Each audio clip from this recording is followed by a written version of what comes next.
Let me see. There's the little red one. There's the last little black one.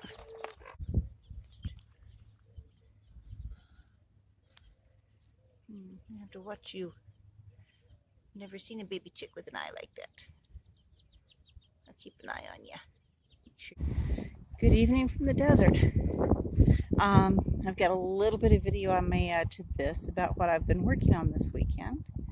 There was an interesting story. Friday evening, Micah and I got home, went in the house, did the chores, went in the house, fixed supper. And as we're eating supper, the dogs started going nuts.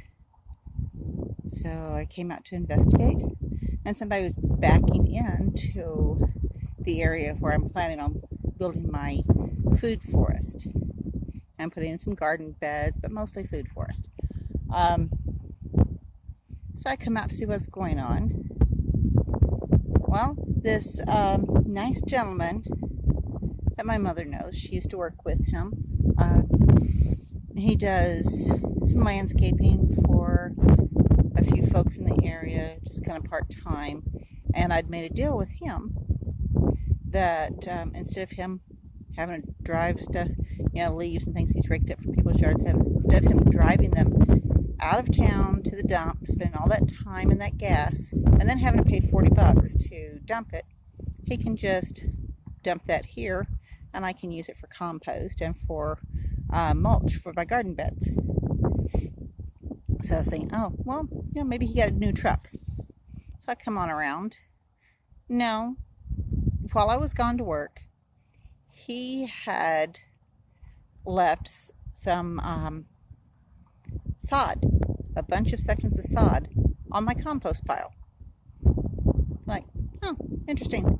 But this pickup truck was somebody who had noticed from the road and up on my compost pile, had noticed that this gentleman had left these sod strips.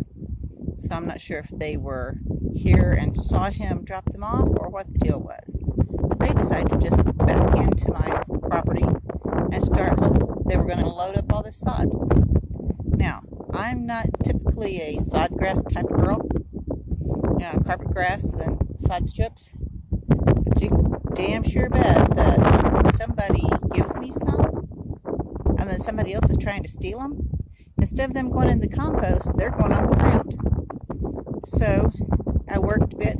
I had a little grove of chinaberry trees out here that I needed to trim up anyway. And I forget the name of this desert tree that got out here. I've got two others on the property that I've been trimming up. I need to trim that up and get to work on this space. I've been mulling over what I'm going to do with it, but I haven't gotten started on it yet. Well, this weekend I got started.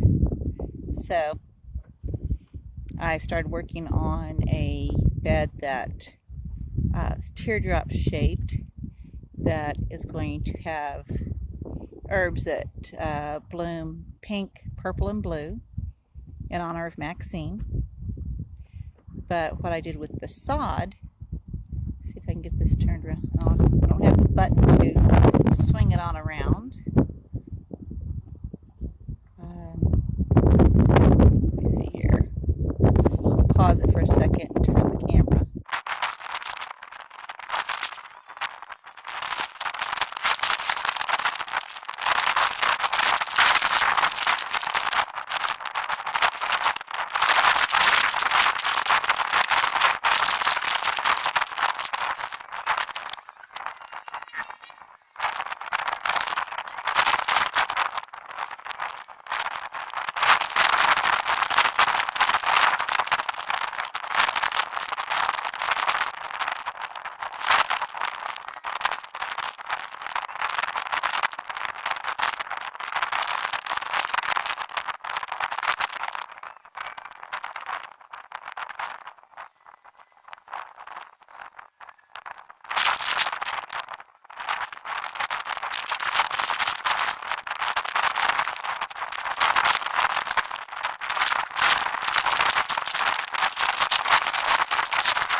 So I'll just have to turn it on around. I think I did a pretty good job trimming up this Chinaberry tree, or the little grove. They'll grow better now. Pull it on out here. There we go. Put all the sod grass down around the Chinaberry tree. Where am I at here? I'll come on out this direction so you can see it a little bit better.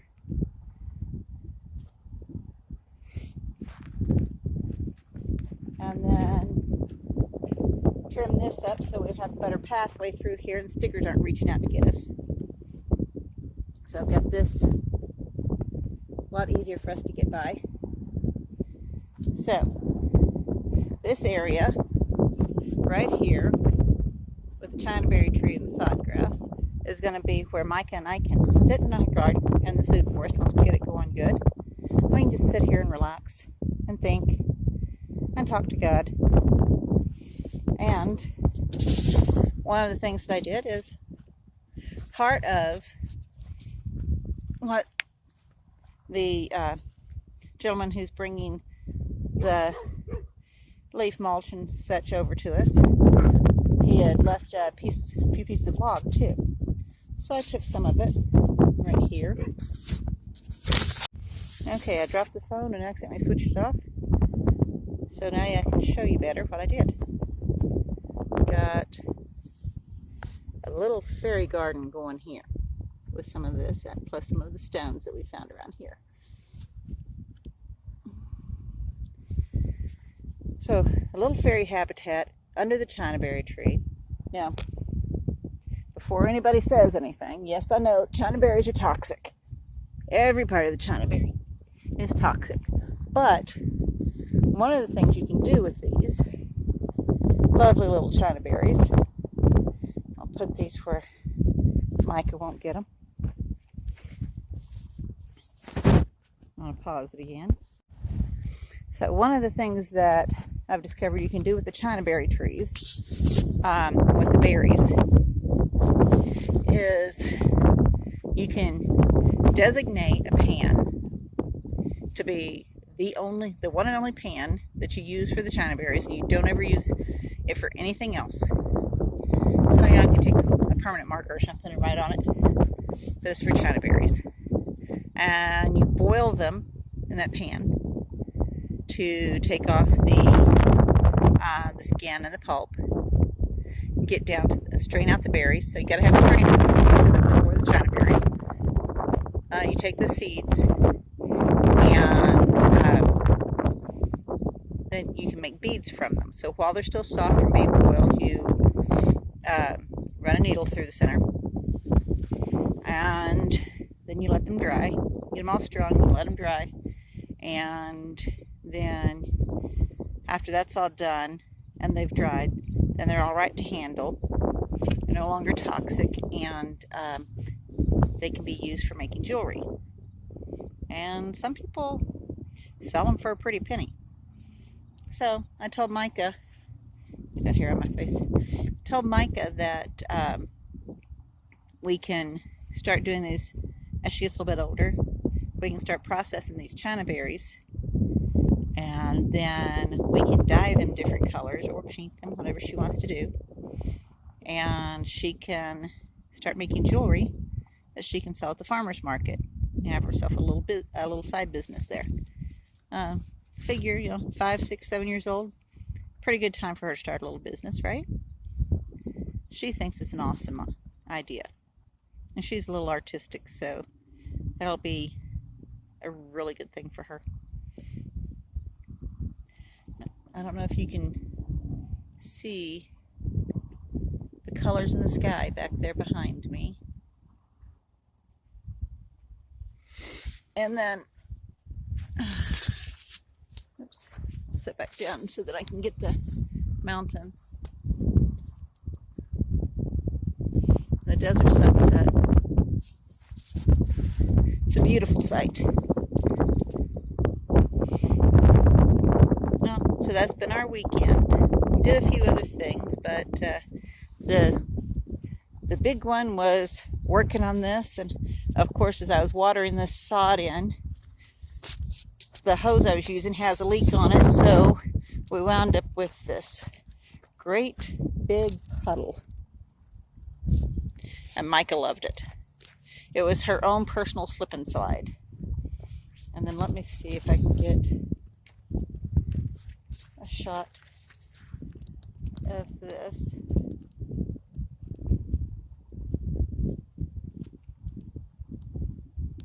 Oops, went too far. So it starts at the top of a rise here and goes right on down. And from sitting in here in this area, you can see the goats. The chickens are already in bed. Let's see. Yep, there's the goats. The chickens are already asleep. They're going to sleep. I see them roosted up there. Still a whole lot of work to do. But Mike and I will get it done. Got messes to clean up from other people's garbage. I have to pull the dumpster over here sometime this week. Or maybe next weekend and start picking up all this garbage people dumped out here. And start going through the back. But I really want to work on this teardrop bed. And all the stones that I found in that were from where somebody had piled up stones. Somebody who lived here previously had piled up a row of stones and then soil on top of it. So I was digging the stones out of that pile of soil. Yeah, they made a nice little berm right there. I think I can take enough stones out of that to do some garden beds without messing up the berm too badly. It'll just take a little bit of muscle and some time. Anyway, this is Kate with Pure Pondering from Northwest Arizona out in the high desert. Y'all have a good evening.